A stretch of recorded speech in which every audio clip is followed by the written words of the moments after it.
बहुत सारे लोग मुझे भीमटा बोल रहे हैं, नीला कबूतर बोल रहे हैं, कह रहे हैं कि देखिए भीमटे निकल कर आ गए, नीले कबूतर उड़ने शुरू हो गए, यूजीसी के बिल का समर्थन करने लग गए।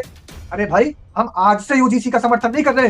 यूजीसी आपके लिए आज नई बात होगी, हमारे लिए तो ये बहुत पुरानी बात है। हमारे लिए तो ये उस समय की बात है जब बाबा साहेब भीमराव अम्बेडकर ने इस समाज का उत्थान करने का बीड़ा उठाया था। जब बाबा साहेब भीमराव अम्बेडकर ने इस समाज के लिए कहा था कि ये समाज हमारा देश जाति भेदभाव का शिकार है और ये जो समाज है बहुजन समाज, ये इसका शिकार बनता चला रहा है। इस समाज का अगर उत्थान करना होगा तो जाति भेदभाव को खत्म करना होगा, डिस्क्रिमिनेशन को खत्म करना होगा। अगर हमारे देश के अंदर, हमारे शैक्षणिक संस्थानों के अंदर से डिस्क्रिमिनेशन खत्म नहीं हो सकता तो समझ लीजिए हमारा देश कैसे विश्व गुरु बन जाएगा। फिर रोहित वेमुला जैसे लोग होंगे, बच्चे होंगे जिनको आज तक न्याय नहीं मिल पाया। फिर नजीब जैसे बच्चे होंगे जो अभी तक गायब है और सीबीआई ने उनकी मुकदमे को खत्म कर दिया है और वो बच्चा अभी तक गायब है। फिर डॉक्टर पायल हमारी जो बहन है, इस तरीके के केस नजर आएंगे। लेकिन मैं तो ये कहता हूँ कि यूजीसी का विरोध सिर्फ वो लोग कर रहे हैं जो कि मनुवादी हैं। मैडम, पहले तो आपको नमस्ते। मेरा कहना यह कि मैं प्रशांत कुमार सिंह का बड़ा भाई हूं। कल मुझे 3 बजे मीडिया के माध्यम से जानकारी हुई कि वो डिप्टी कमिश्नर अयोध्या के पद से उन्होंने इस्तीफा दे दिया है और जिस कथन को कह के वो इस्तीफा दे रहे हैं, कथन वह सही नहीं है, उसमें सत्यता कुछ और है। वहीं पर लात मार के उनको बाहर कर देना चाहिए जहां पर मनुवादियों ने हमारे समाज के झाड़ू बांधी थी, उसी जगह इनके लात मार करके इनको आउट कर देना चाहिए। मैं तो ये कहता हूं ऐसे अधिकारियों को। सादाब रिजवी, इनकी तो नियुक्ति भी फर्जी प्रमाण पत्र के आधार पर हुई है। सादाब रिजवी, इनके भाई ने खुलासा किया है। सत्यता यह है कि प्रशांत कुमार सिंह ने 27/10/2009 को सीएमओ मऊ को धोखा देते हुए नेत्र रोग की एक बीमारी मैकुलर डिजेनरेशन में दिव्यांग प्रमाण पत्र बनवाया। वह बीमारी ऐसी है जो कि 50 साल से कम की उम्र में पूरे वर्ल्ड में किसी को नहीं होती है। जिस एज में इनका प्रमाण पत्र बना है वो 31 साल में बन गया है। अब ये जो लोग निकल करके आ रहे हैं, ये समाज में तलवार लहरा करके मोदी जी को उनके जाति से जाति सूचक शब्दों का इस्तेमाल कर रहे हैं। मोदी जी ने तो ये खेत खलियान बोए थे, मोदी जी ने तो ये फसल बोई थी, और ये जो फसल मोदी जी ने बोई थी समाज के अंदर जातिवाद की, उस फसल को काटने का काम आज मोदी जी खुद कर रहे हैं। तो इसीलिए वो कहावत आज चरितार्थ हो रही है कि जब पेड़ बोए बबूल का तो आम कहां से होए। इसीलिए मोदी जी से पहले ही बहुत सारे जो इस देश के शुभचिंतक है वो कहते चले आए हैं कि जाति वैमनस्यता नहीं होनी चाहिए, कि जातियों का भेदभाव नहीं होना चाहिए। आज आप बहुजन समाज को जाति सूचक शब्द बोल करके उनको नीचा दिखाने की कोशिश कर रहे हो, फिर यही समाज कल के दिन आपको नीचा दिखाने की कोशिश करेगा। वही काम आज हो रहा है। मोदी जी को उनकी जाति बताई जा रही है कि देखिए आप कौन सी जाति से हैं, आपकी औकात क्या है।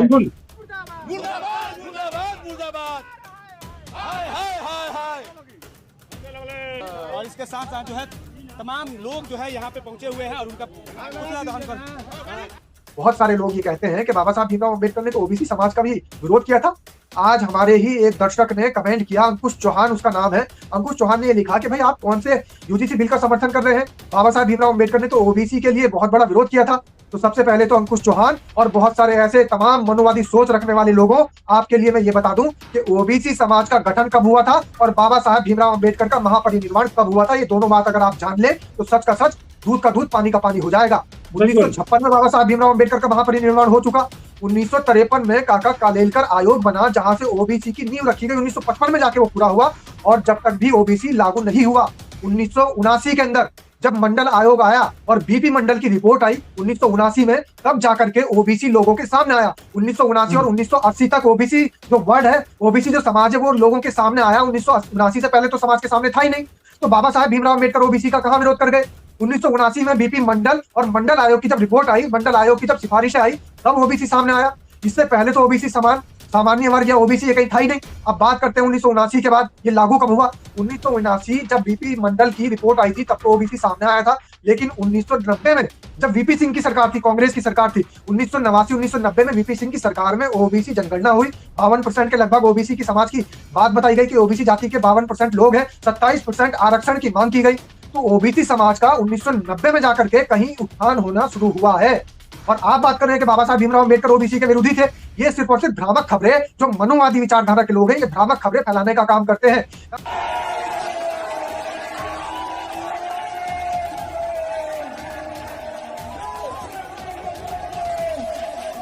और समाज के तमाम साथियों से एक ही आग्रह है कि यूजीसी बिल का समर्थन करने के लिए, यूजीसी बिल का समर्थन सपोर्ट करने के लिए कमेंट में जय भीम जरूर लिख दीजिए, ताकि मनुवादी ये सोचने लग जाए कि सारा समाज एकजुट हो रहा है यूजीसी के लिए, रोहित वेमुला के लिए, अपनी बहन डॉक्टर पायल के लिए, अपने भाई नजीब के लिए, जो बहुजन समाज के तमाम युवकों के ऊपर प्रताड़ना हुई है, उनका उत्पीड़न हुआ है, हमारे तमाम छात्रों के ऊपर प्रताड़ना उत्पीड़न हुआ है। आज अगर उनकी सपोर्ट में कोई बिल आया है तो यूजीसी का समर्थन करने के लिए कम से कम हम कमेंट में आज जय भीम तो लिख ही देंगे। नमस्कार, क्या हाल चाल है? सब ठीक है?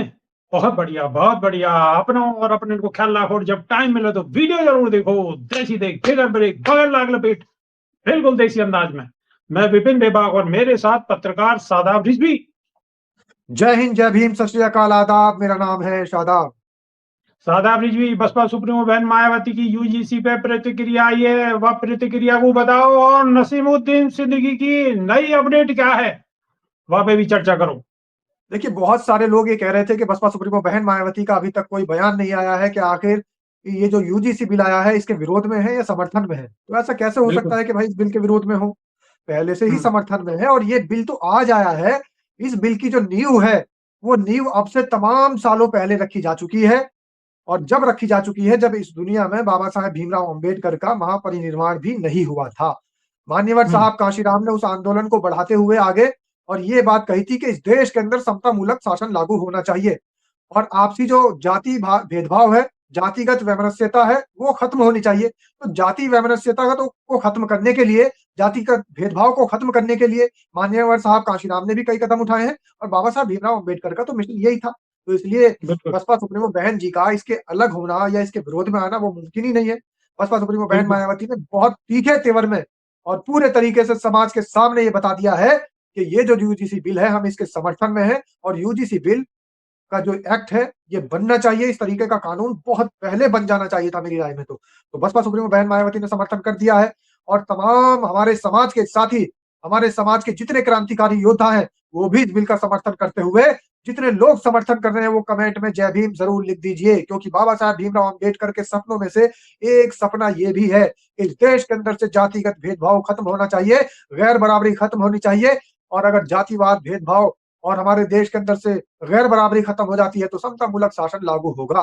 और समतामूलक लेकिन शासन शादाब लागू रिजवी करने के लिए लेकिन जी, शादाब रिजवी जिस हिसाब से पूरे देश में यहाँ पे विरोध प्रदर्शन लगातार चल रहे हैं, वह भी क्या कहोगे? लगातार प्रदर्शन चल रहे हैं, सब कुछ कोई फर्जी है तलवार लहरा विभाग रहा है, जी। कोई तो तलवार लहरा रहा है, कोई कछू कर रहा है, कोई कछू कर रहा है, इस्तीफा इस्तीफा दे रहे हैं, अधिकारी इस्तीफा दे रहे हैं। शादाब रिजवी, अधिकारी इस्तीफा दे रहे हैं। फर्जी है, बिल्कुल उनकी पोल पट्टी खोलने का काम आपके सामने कर रहा हूं।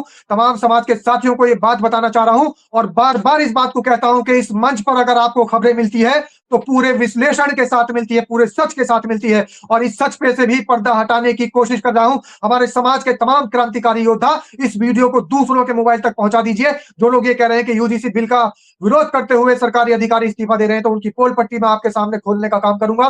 मैं आपको बता रहा हूं कि वो कैसे इस्तीफा दे रहे हैं, उनके इस्तीफे की आखिर असलियत क्या है। बेबाक जी, बिल्कुल। लोगों के सामने इस्तीफा है, लेकिन वो इस्तीफा नहीं है, सिर्फ ढकोसला है, ड्रामा है। और जिसकी बात लोग बात कर रहे हैं, जिसकी सोशल मीडिया पर वीडियोस वायरल हो रही है, प्रशांत कुमार, जो कि जीएसटी के अंदर डिप्टी कमिश्नर के पद पर तैनात हैं, उनके इस्तीफे की चर्चा बड़े जोरों शोरों से फैलाई जा रही है। गोदी मीडिया लगातार वो खबरें दिखा रही है कि देखिए, यूजीसी बिल आया, सरकारी अधिकारी इस्तीफा देने लग गए। लेकिन उस सरकारी अधिकारी के इस्तीफे की असलियत क्या है, ये भी जानना जरूरी है। समाज के हर उस व्यक्ति को ये बात जानना जरूरी है जो कि यूजीसी बिल का समर्थन कर रहा है। वो जो उन्होंने इस्तीफा दिया है, पहली बात तो अयोध्या में तैनात प्रशांत कुमार यूजीसी बिल के ऊपर जो अपनी पत्नी से बात करते हुए रो रहे हैं, और रोते हुए वो ये कह रहे हैं कि देखिए, योगी मोदी के लिए मैं ये सारे काम कर रहा हूं, उनके लिए तो जान हाजिर है। सबसे पहली बात तो ये है कि ऐसे अधिकारियों को कहीं से कहीं तक भी शासन प्रशासन में होना ही नहीं चाहिए। उनके तो बस समझ गई होगी पब्लिक में क्या कहना चाह रहा हूं। बस वहीं पे लात मारनी है जहां ये झाड़ू बंधवाने का काम करते थे समाज के साथ, वहीं पे लात मार के उनको बाहर कर देना चाहिए। जहां पर मनुवादियों ने हमारे समाज के झाड़ू बांधी थी, उसी जगह इनके लात मार करके इनको आउट कर देना चाहिए। मैं तो ये कहता हूं ऐसे इनकी अधिकारियों को। शादाब रिजवी, इनकी तो नियुक्ति भी फर्जी प्रमाण पत्र के आधार पर हुई है। शादाब रिजवी, इनके भाई ने ही खुलासा किया है। बिल्कुल वही बात मैं लोगों के, दर्शकों के सामने रखना चाह रहा हूं बेबाक जी, कि ये जो नियुक्ति इनकी है, पहली बात तो इनकी नियुक्ति पर सवाल उठ रहे हैं, और ये कोई इस्तीफा नहीं है, ये सिर्फ बचाव है, क्योंकि इनको पता है इनके बिल्कुल। खिलाफ केस चल रहा है, इनके खिलाफ जांच चल रही है।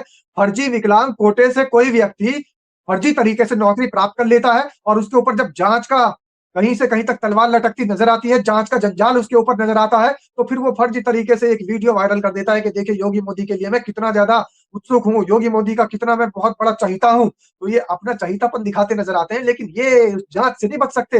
जो जांच इनके खिलाफ चल रही है, जो फर्जी दस्तावेज इन्होंने लगाए थे, जिस फर्जी मामले के तहत इन्होंने नौकरी प्राप्त की थी, अब उसकी जांच हो गई है, इनके खिलाफ केस होने वाला है, और इस तरीके के अधिकारी जेल जाने वाले हैं। तो ये जो अधिकारी सोशल मीडिया पर इस तरीके की बातें फैला रहे हैं कि यूजीसी बिल के विरोध में इन्होंने अपनी सरकारी नौकरी से इस्तीफा दे दिया, तो यूजीसी बिल के विरोध में इन्होंने इस्तीफा नहीं दिया, शादाब इन्होंने रिजवी, जांच से बचने के लिए मनुवादी भी इस्तीफा दिया है। शादाब रिजवी मनुवादी भी तलवार लहरा रहे हैं। मनुवादी कह रहे हैं कि ये जो मोदी का भी हिसाब किताब कर देंगे। अब मोदी जी को विश्व गुरु नहीं कह रहे, वो तेली शब्द का इस्तेमाल कर रहे हैं। शादाब रिजवी तेली। देखिए, वो एक कहावत है बेबाक जी, पुराने समय से कहती चली आ रही है और बहुत सारे हमारे दर्शक समाज के साथी बहुत जानते हैं, बहुत अच्छे तरीके से जानते हैं। जब पेड़ बोए बबूल का तो आम कहाँ से आए। तो जब पेड़ बिल्कुल बबूल का बोया है मोदी जी ने, तो अब आम की वो कहाँ से, किस तरीके से वो देख रहे हैं कि भाई मुझे आम मिल जाए, आम की लालसा क्यों रख रहे हैं। अब ये जो लोग निकल करके आ रहे हैं, ये समाज में तलवार लहरा करके मोदी जी को उनके जाति से जाति सूचक शब्दों का इस्तेमाल कर रहे हैं। मोदी जी ने तो ये खेत खलियान बोए थे, मोदी जी ने तो ये फसल बोई थी, और ये जो फसल मोदी जी ने बोई थी समाज के अंदर जातिवाद की, उस फसल को काटने का काम आज मोदी जी खुद कर रहे हैं। तो इसीलिए वो कहावत आज चरितार्थ हो रही है कि जब पेड़ बोए बबूल का तो आम कहां से होए। इसीलिए मोदी जी से पहले ही बहुत सारे जो इस देश के शुभचिंतक है वो कहते चले आए हैं कि जाति वैमनस्यता नहीं होनी चाहिए, ये जातियों का भेदभाव नहीं होना चाहिए। आज आप बहुजन समाज को जाति सूचक शब्द बोल करके उनको नीचा दिखाने की कोशिश कर रहे हो, फिर यही समाज कल के दिन आपको नीचा दिखाने की कोशिश करेगा। वही काम आज हो बिल्कुल रहा है। मोदी जी को उनकी जाति बताई जा रही है कि देखिए आप कौन सी जाति से हैं, आपकी औकात क्या है। बिल्कुल बिल्कुल बिल्कुल। शादाब रिजवी एक सवाल और भी है। एक सवाल यह है कि जो दिन रात सरकार को कोसने वाले यूट्यूबर बड़े पत्रकार हैं, आप समझ रहे होगा मेरा इशारा किस तरफ है। बिल्कुल, वो भी आप इस देखिए मुद्दे अजीत अंजुम वो ब्राह्मण, भी वो शुभंकर भी मिश्रा इस मुद्दे ब्राह्मण, पर शांत हैं। शादाब रिजवी वो भी इस मुद्दे पर शांत हैं। नाम गिनवा दूं आपको पता लग जाएगा, दर्शकों को भी पता लग जाएगा क्यों शांत हैं। अजीत अंजुम, शुभंकर मिश्रा, साक्षी जोशी, पुण्य प्रसून वाजपेयी, ये सारे नाम, इनके सरनेम से आपको पता लग रहा होगा ब्राह्मण। इसमें एक नाम और रह जाता है रवीश कुमार, लेकिन रवीश कुमार का पूरा नाम रवीश कुमार पांडे है। तो रवीश कुमार पांडे, अभिषाक शर्मा, साक्षी जोशी, पुण्य प्रसून वाजपेयी, और आपकी ये जो एक बहुत बड़ी कवायद चलाने का एक बड़ा हिस्सा है जो अडानी जी के इस समय बहुत बड़े संकट मोचक बने हुए हैं, शुभंकर मिश्रा जी। तो मिश्रा जी, बिल्कुल। वाजपेयी जी, शर्मा जी, जोशी जी, पांडे जी, अजीत अंजुम जी शादाब ने तो खैर रिजवी लड़ाई लड़, एडिटर से कह के इनके फोटो भी जरूर लगवाएं थंबनेल पे। बिल्कुल लगने चाहिए इनके फोटो। कितने सारे ब्राह्मण मीडिया के लोग ये आज जातिवाद के चक्कर में, जब काला कानून कानून को बताया गया था, जब किसानों के पक्ष में कानून लाया गया था, तो इन लोगों ने काला कानून बता करके उसका विरोध जताया था। जब और ये कहा था आप देखिए पाकिस्तान जाए, वक्फ ये सब बोर्ड, पाकिस्तान जाए। पाकिस्तान जाए, वक्फ बोर्ड बिल आया था, तब भी इन लोगों ने प्रतिक्रिया। मैं तो ये कह रहा हूं कि विरोध मत करिए, समर्थन मत करिए, लेकिन अपनी कोई प्रतिक्रिया तो दीजिए। लेकिन जातियां बिल्कुल इनके ऊपर इतनी हावी है कि इस देश के अंदर वो लोग जो किसान कानून पर भी साथ में खड़े थे, जो वक्फ बोर्ड बिल पर भी साथ में खड़े थे, जो एनआरसी सीए पे भी साथ में खड़े थे, आज वो गायब नजर आ रहे हैं। तो आप देखिए इस देश के अंदर जातिवाद की जड़ें कितनी गहरी हो चुकी हैं, इस देश के अंदर जाति भेदभाव कितना गहरा हो चुका है। आप याद करिए, अपने दर्शकों को मैं ले जाना चाहता हूं उस दौर में जब बाबा साहब भीमराव अंबेडकर हमारे बीच थे, इस देश में थे। तो बाबा साहब भीमराव अंबेडकर ने क्या कहा। बहुत सारे लोग ये कहते हैं कि बाबा साहब भीमराव अंबेडकर ने तो ओबीसी समाज का भी विरोध किया था। आज हमारे ही एक दर्शक ने कमेंट किया, अंकुश चौहान उसका नाम है। अंकुश चौहान ने ये लिखा कि भाई आप कौन से यूजीसी बिल का समर्थन कर रहे हैं, बाबा साहब भीमराव अंबेडकर ने तो ओबीसी के लिए बहुत बड़ा विरोध किया था। तो सबसे पहले तो अंकुश चौहान और बहुत सारे ऐसे तमाम मनुवादी सोच रखने वाले लोगों, आपके लिए मैं ये बता दूं कि ओबीसी समाज का गठन कब हुआ था और बाबा साहब भीमराव अंबेडकर का महापरिनिर्वाण कब हुआ था, ये दोनों बात अगर आप जान ले तो सच का सच, दूध का दूध, पानी का पानी हो जाएगा। बिल्कुल 1956 में बाबा साहब भीमराव अंबेडकर का महापरिनिर्वाण हो चुका। 1953 में काका कालेलकर आयोग बना, जहां से ओबीसी की नींव रखी गई। 1955 में जाके वो पूरा हुआ, और जब तक भी ओबीसी लागू नहीं हुआ। 1979 के अंदर जब मंडल आयोग आया और बीपी मंडल की रिपोर्ट आई 1979 में, तब जाकर के ओबीसी लोगों के सामने आया। 1979 और 1980 तक ओबीसी जो वर्ड है, ओबीसी जो समाज है, वो लोगों के सामने आया। 1979 से पहले तो समाज के सामने था ही नहीं। तो बाबा साहब भीमराव अंबेडकर ओबीसी का कहां विरोध कर गए। 1979 में बीपी मंडल और मंडल आयोग की जब रिपोर्ट आई, मंडल आयोग की जब सिफारिशें आई, तब ओबीसी सामने आया। इससे पहले तो ओबीसी सामान्य वर्ग या ओबीसी ये कहीं था ही नहीं। अब बात करते हैं 1979 के बाद ये लागू कब हुआ। 1979 जब बीपी मंडल की रिपोर्ट आई थी तब तो ओबीसी सामने आया था, लेकिन 1990 में जब वीपी सिंह की सरकार थी, कांग्रेस की सरकार थी, 1989-1990 में वीपी सिंह की सरकार में ओबीसी जनगणना हुई। 52% के लगभग ओबीसी की समाज की बात बताई गई कि ओबीसी जाति के 52% लोग हैं। 27% आरक्षण की मांग की गई। तो ओबीसी समाज का 1990 में जाकर के कहीं उत्थान होना शुरू हुआ है। और आप बात कर रहे हैं कि बाबा साहब भीमराव अम्बेडकर ओबीसी के विरोधी थे। ये सिर्फ और सिर्फ भ्रामक खबरें, जो मनोवादी विचारधारा के लोग हैं, ये भ्रामक खबरें फैलाने का काम करते हैं।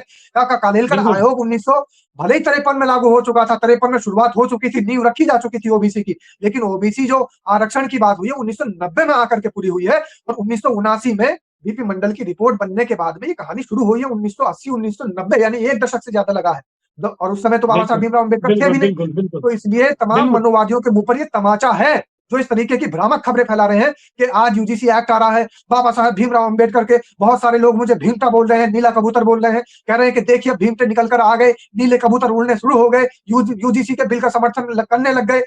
अरे भाई, हम आज से यूजीसी का समर्थन नहीं कर रहे हैं। यूजीसी आपके लिए आज नई बात होगी, हमारे लिए तो ये बहुत पुरानी बात है। हमारे लिए तो ये उस समय की बात है जब बाबा साहब भीमराव अम्बेडकर ने इस समाज का उत्थान करने का बीड़ा उठाया था, जब बाबा साहब भीमराव अम्बेडकर ने इस समाज के लिए कहा था कि ये समाज हमारा देश जाति भेदभाव का शिकार है, और ये जो समाज है बहुजन समाज, ये इसका शिकार बनता चला आ रहा है। इस समाज का अगर उत्थान करना होगा तो जाति भेदभाव को खत्म करना होगा, डिस्क्रिमिनेशन को खत्म बिल्कुल करना होगा। अगर हमारे देश के अंदर, हमारे शैक्षणिक संस्थानों के अंदर से डिस्क्रिमिनेशन खत्म नहीं हो सकता, तो समझ लीजिए हमारा देश कैसे विश्व गुरु बन जाएगा। फिर रोहित वेमुला जैसे लोग होंगे, बच्चे होंगे जिनको आज तक न्याय बिल्कुल नहीं मिल पाया। फिर नजीब जैसे बिल्कुल बच्चे होंगे जो अभी तक गायब है, और बिल्कुल बिल्कुल सीबीआई ने उनकी मुकदमे को खत्म कर दिया है और वो बच्चा अभी तक गायब है। फिर डॉक्टर पायल हमारी जो बहन है, इस तरीके के केस नजर आएंगे। लेकिन मैं तो ये कहता हूं कि यूजीसी का विरोध सिर्फ वो लोग कर रहे हैं जो कि सादा रिजवी मनुवादी हैं, जो संविधान का बिल्कुल विरोध करते हैं। सादा रिजवी नसीमुद्दीन सिद्दीकी को लेकर क्या अपडेट है? देखिए, नसीमुद्दीन सिद्दीकी को लेकर लगातार हमने 3-4 दिन से खबरें दिखाई हैं, और बहुत सारे चैनलों ने तो अफवाहें फैलाने की कोशिश भी की, लेकिन हमने अफवाहों पर विराम लगाते हुए अपने दर्शकों को सच परोसने की कोशिश की है, और सच हमेशा कड़वा होता है। हम नहीं कह रहे कि नसीमुद्दीन सिद्दीकी पार्टी में शामिल हो गए, नसीमुद्दीन सिद्दीकी की वापसी हो गई, नसीमुद्दीन सिद्दीकी बसपा में आ गए। हमने तो बल्कि एक सवाल ये उठाया है कि 1 फरवरी को फैसला होना है, 2 फरवरी को ज्वाइनिंग होनी है। अब इसके बीच में तमाम अटकलें और कयासबाजियां चल रही हैं, लेकिन समाज के लिए एक बात मैं जरूर बता दूं कि नसीमुद्दीन सिद्दीकी का बसपा में आना वो बड़ा मुश्किल काम लग रहा है, क्योंकि बसपा सुप्रीमो बहन मायावती बहुत दूरदृष्टि की नेता है, और उनकी जो दूरगामी सोच है वो ये देखती है कि आखिर जिस व्यक्ति को पार्टी में ले रही हूं, क्या वो समाज का भला कर पाएगा, क्या उसके पार्टी में लेने से समाज का हित है या नहीं है। बसपा सुप्रीमो बहन मायावती अगर किसी को माफ भी करती है, तो वो ये देखती है कि माफी के बाद अगली गलती तो नहीं करेगा, और अगर माफ कर दिया जाए तो क्या ये समाज के उत्थान के कार्यों में लगेगा या फिर उलूल जुलूल बातों में लगा रहेगा।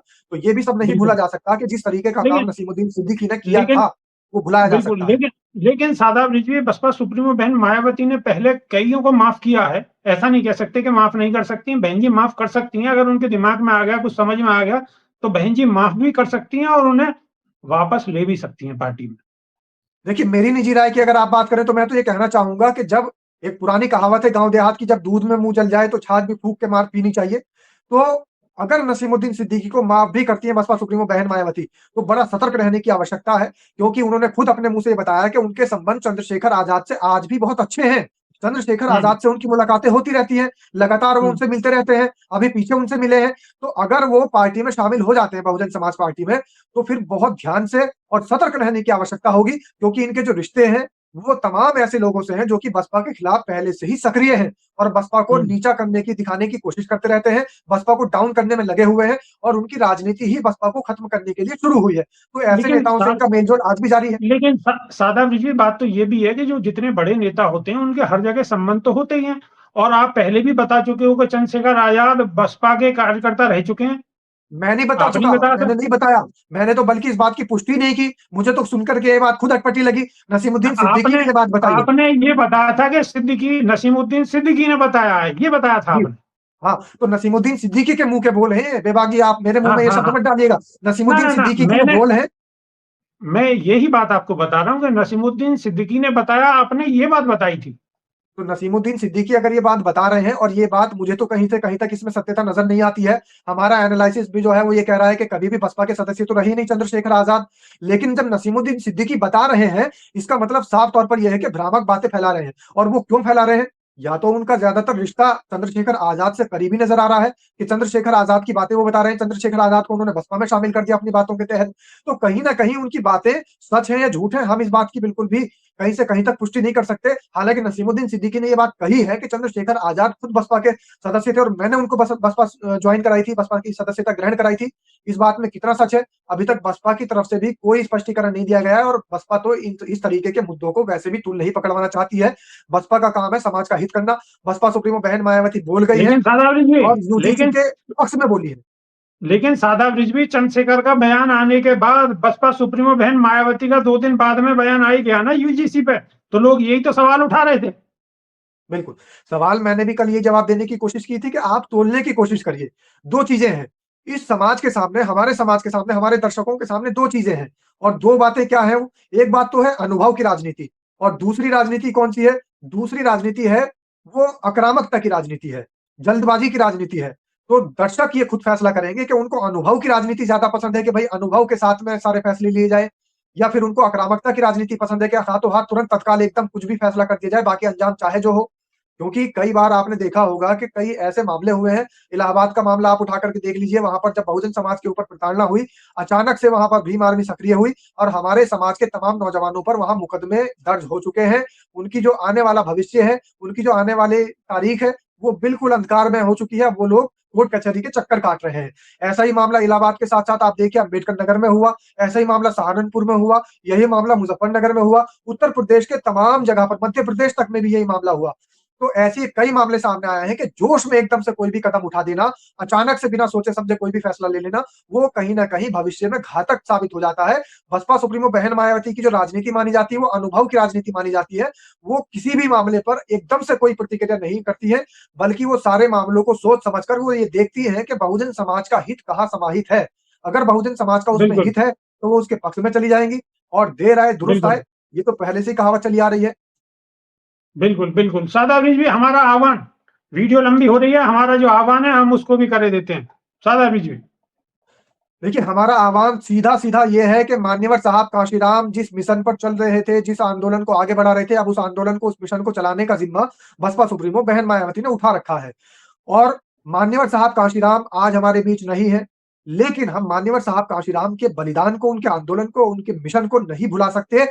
वो हमेशा समाज याद रखेगा और समाज के उत्थान के लिए जितने उन्होंने कार्य किए हैं, ये जो आज बहुजन समाज हम बार-बार चिल्लाते हैं, बोलते हैं, ये शब्द भी बिल्कुल, उन्हीं की देन है। तो उनके लिए हम बिल्कुल, लगातार भारत रत्न की माँग कर रहे हैं। आप लोगों से भी आग्रह है कि इस माँग का आप भी हिस्सा बनिए, इस मुहिम का बिल्कुल, समर्थन करिए और इस वीडियो बिल्कुल, को दूसरों के मोबाइल तक पहुँचा दीजिए, ताकि शासन प्रशासन में और बड़े पदों पर बैठे हुए लोगों तक ये बात पहुँच जाए और ये मुहिम एक बड़ा रूप ले ले और मान्यवर साहब कांशीराम को भारत रत्न मिल सके।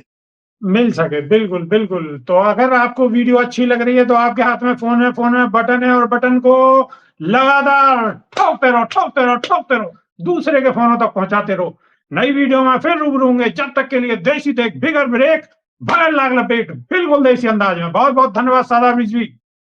और समाज के तमाम साथियों से एक ही आग्रह है कि यूजीसी बिल का समर्थन करने के लिए, यूजीसी बिल का समर्थन सपोर्ट करने के लिए कमेंट में जय भीम जरूर लिख दीजिए, ताकि मनुवादी ये सोचने लग जाए कि सारा समाज एकजुट हो रहा है यूजीसी के लिए, रोहित वेमुला के लिए, अपनी बहन डॉक्टर पायल के लिए, अपने भाई नजीब के लिए, जो बहुजन समाज के तमाम युवकों के ऊपर प्रताड़ना हुई है, उनका उत्पीड़न हुआ है, हमारे तमाम छात्रों के ऊपर प्रताड़ना उत्पीड़न हुआ है। आज अगर उनकी सपोर्ट में कोई बिल आया है तो यूजीसी का समर्थन करने के लिए कम से कम हम कमेंट में आज जय भीम तो लिख ही देंगे।